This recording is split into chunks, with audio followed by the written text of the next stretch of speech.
Can you talk about that for a second? Because Yeah.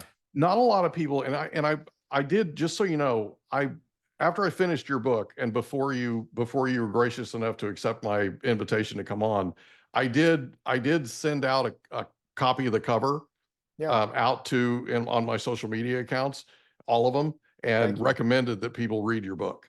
That means a lot. And a big part of it is I I feel like they should read it before this election happens. And this Oh, is not a political thing. This right. is just, we need to be informed as an electorate. Okay.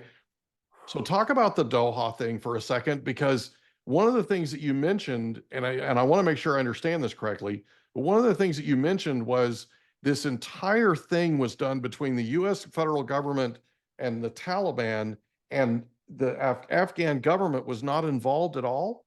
Right. So to kind of just set it up, I appreciate you setting the question up that way. And like you, I'm very apolitical on this, Mike. I served Yeah. under like a lot of officers who fought in the war in NCOs. I served under multiple administrations, Yeah. some Republican, some Democrat. I will tell you, I found them all remarkably underwhelming Yeah. in their ability to prosecute this war. And Yeah. so, and I said this on both CNN and Fox, not one president or congressman should be thumping their chest on what happened in Afghanistan. I don't care when they serve, like not one, Yeah.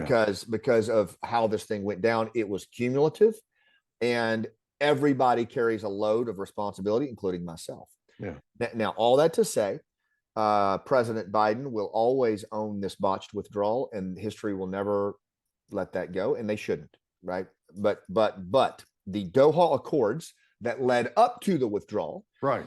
which was under President Trump, Correct. he very much wanted out of that country.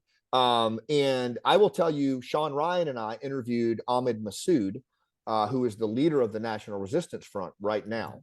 Ahmed Shah Massoud's son, who led the Northern Alliance and was killed by bin Laden. And